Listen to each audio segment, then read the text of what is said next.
जय शिवराय मित्रांनो, छत्रपती संभाजी महाराजांना 1 फेब्रुवारी 1689ला कोकणातल्या कसबा संगमेश्वर येथील सरदेसाईंच्या वाड्यामध्ये छत्रपती संभाजी महाराजांच्या सोबत फक्त 100 ते 125 मावळे असताना औरंगजेबाचा सरदार मुकरब खानाने राजांवरती हल्ला केला आणि तिथूनच काही अंतरावरती असलेल्या नावडी बंदरावरती छत्रपती संभाजी महाराजांना कैद करण्यात आलं।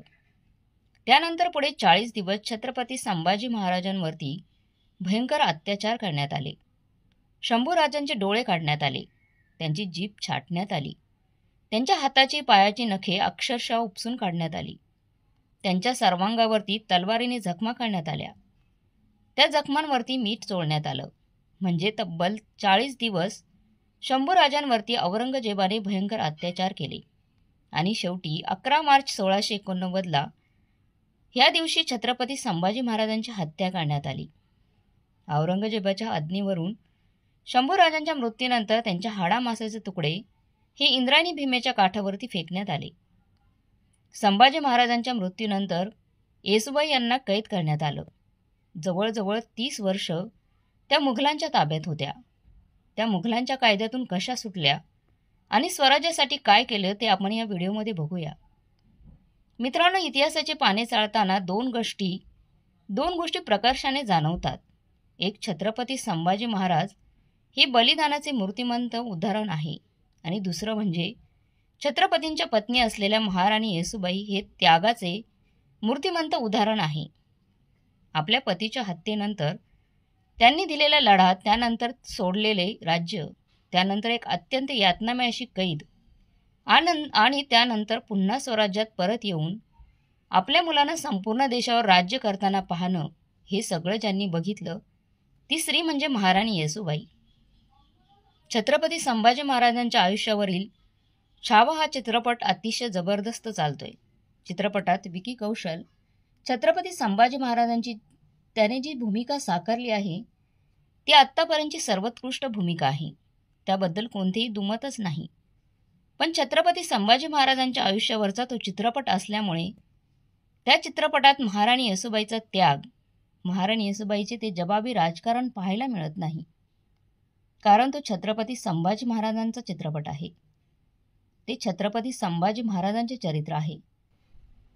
तर आजच्या व्हिडिओमध्ये मी तुम्हाला सांगते, संभाजी महाराजांच्या हत्येनंतर महाराणी येसुबाईंनी काय केले, त्यांनी पुढे जाऊन कशा प्रकारे ते स्वराज्य राखलं, स्वराज्य जिवंत ठेवलं, ते सगळं पाहूया आजच्या या व्हिडिओमध्ये।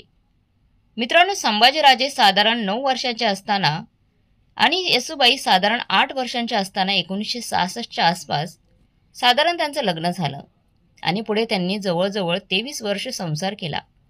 छत्रपती संभाजी महाराजांच्या काळातच अनेक पत्र, अभयपत्रे यांच्यावर महाराणी येसुबाईंच्या नावानं श्री सखी राजनी जयंती असा शिक्का आढळतो।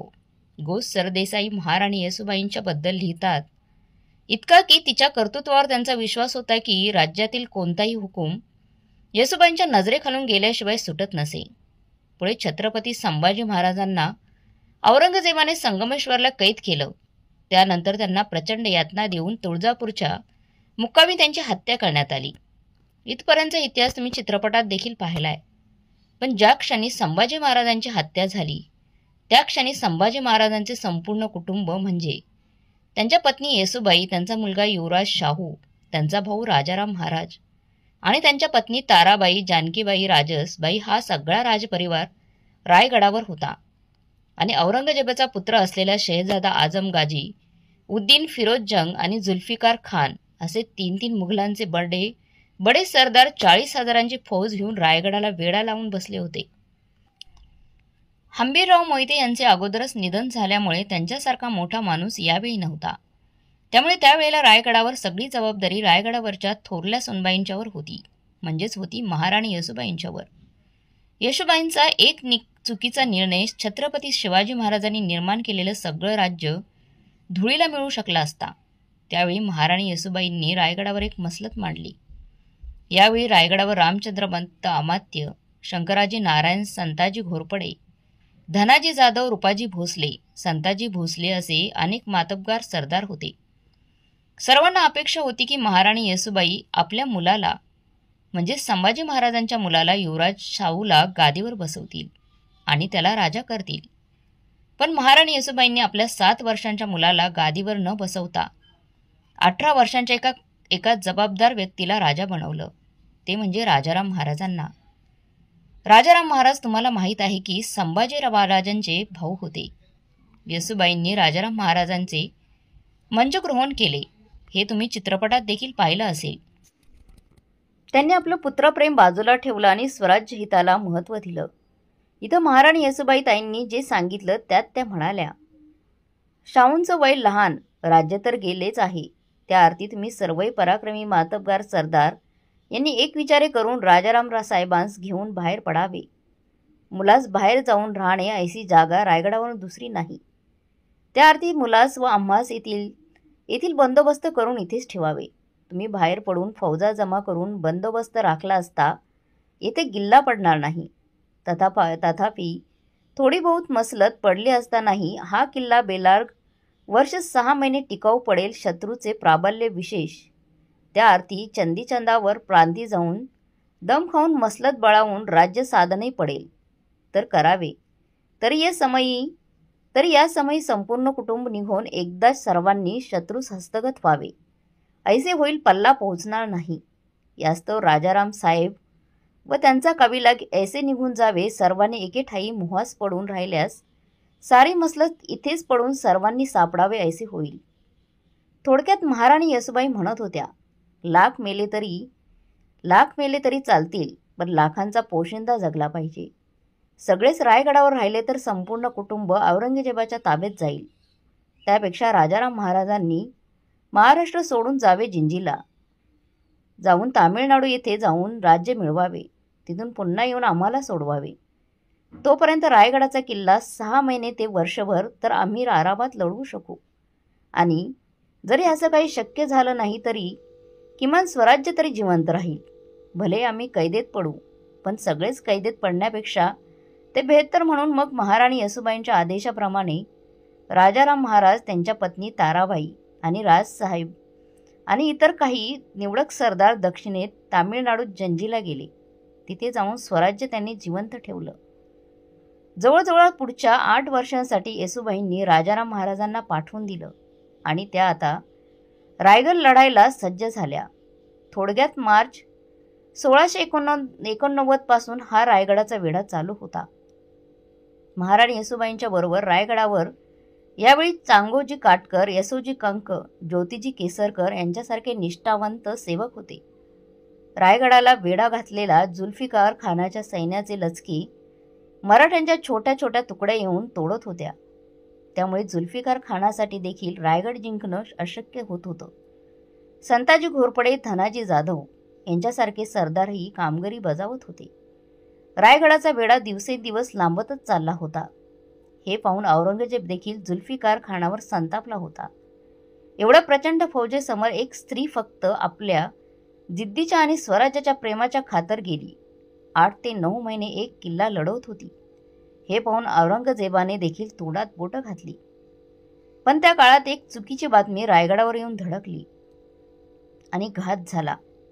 रायगडावर असे समजले की राजाराम महाराज दक्षिणेकडे जात असताना तुंगभद्रा नदीच्या काठावर एक मुघल सरदाराने त्यांना कैद केले. त्यामुळे राजाराम महाराजांचे पुढे तेच होणार जे संभाजी महाराजांचं झालं, असा विचार येसूबाईंनी केला. आणि पुन्हा त्यांना असं वाटलं की आता परत एकदा स्वराज्य जिवंत ठेवण्याचा प्रश्न उभा राहतोय. आणि म्हणूनच येसूबाईंनी जुल्फिकार खानासोबत तहाची बोलणी सुरू केली. कारण त्याचवेळी सूर्याजी पिसाळ यांच्यासारख्या काही फितुरांनी रायगडाचे रस्ते देखील मुघलांना दाखवायला सुरुवात केली होती. रायगडाचे नकाशे औरंगजेबाने यांच्याकडून बनवून घेतले होते. त्यामुळे त्या परिस्थितीत महाराणी येसूबाईंचा निर्णय योग्यच होता. मुघल देखील आता जेरीस आले होते. त्यामुळे येसूबाईंनी काही अटीवर रायगड मुघलांना द्यायचा ठरवलं. त्या बदल्यात आपल्या माणसांची सुरक्षितता, आपल्या स्त्रियांच्या अब्रूला धक्का लागणार नाही असं वचन त्यांनी जुल्फिकार खानाकडून पूर्णावर हात ठेवून घेतलं. असा शब्द येसूबाईंना औरंगजेबाची मुलगी असलेल्या जिनुद्दीनसान देखील दिला होता. अखेर 3 नोव्हेंबर 1689 जवळजवळ 9 ते 10 महिन्यांनी मराठ्याची राजधानी रायगड मुघलांच्या स्वाधीन झाला आणि महाराणी येसूबाई आणि युवराज शाहू हे देखील मुघलांच्या कैदेत पडले. 18 वर्ष युवराज शाहू आणि महाराणी येसूबाई मुघलांच्या कैदेत राहिले.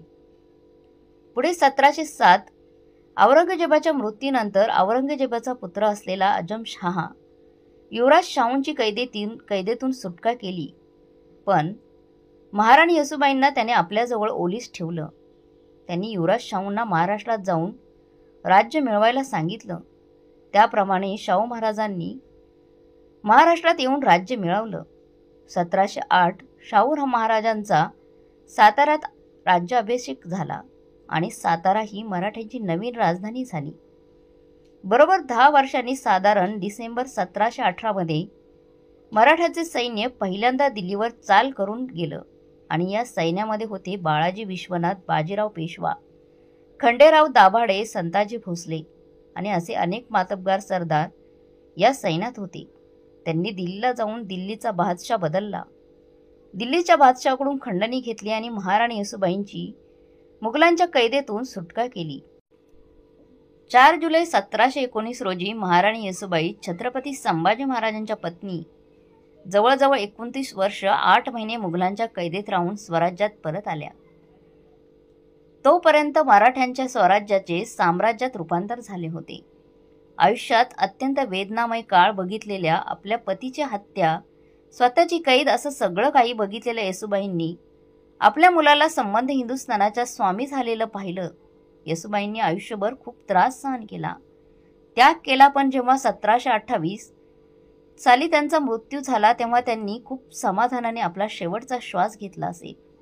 कारण जे स्वराज्य कोणत्याही क्षणी विझू शकलं असतं, ते स्वराज्य छत्रपती शिवाजी महाराजांनी निर्माण केलं. ते स्वराज्य जिवंत ठेवण्यासाठी त्यांच्या पतीने आपले प्राण दिले. ते स्वराज्य महाराणी येसूबाईंनी त्यांच्या राजकारणाने आणि त्यांच्या स्वतःच्या त्यागाने जिवंत ठेवलं. ही महाराणी येसूबाईंची खूप मोठी देण आहे. या महाराणी महाराष्ट्रावर महाराणी येसूबाईंचे खूप मोठे उपकार आहेत. आज आपल्याला मागे बघून असं वाटत असेल की ही अनेक गोष्टींच्या मधली एक गोष्ट आहे, पण तसं नाहीये मित्रांनो. त्या ठिकाणी जर जाऊन तुम्ही विचार केला तर अनेक मराठा सरदार, अनेक लोक फक्त यासाठी फुटत होते की मराठ्यांचे राज्य तर आता संपलेलंच आहे, विनाकारण कशाला याच्यामध्ये अडकून बसा. पण महाराणी येसूबाईंनी अत्यंत कठीण परिस्थितीतून मार्ग काढत हे स्वराज्य जिवंत ठेवलं. महाराणी येसूबाईंची ही कहाणी तुम्हाला कशी वाटली ते आम्हाला कमेंट करून जरूर सांगा. हा दैदिप्यमान इतिहास, हा त्यागाचा, बलिदानाचा इतिहास तुमच्या मित्रांच्या बरोबर, नातेवाईकांबरोबर शेअर करा. तर मग मित्रमैत्रिणींनो, तुम्हाला महाराणी येसूबाईबद्दल आणि त्यांच्या कामगिरीबद्दल काय वाटते कमेंट करून नक्की कळवा. आणि व्हिडिओ चांगला वाटला असेल तर लाईक, शेअर, सबस्क्राईब नक्की करा. धन्यवाद.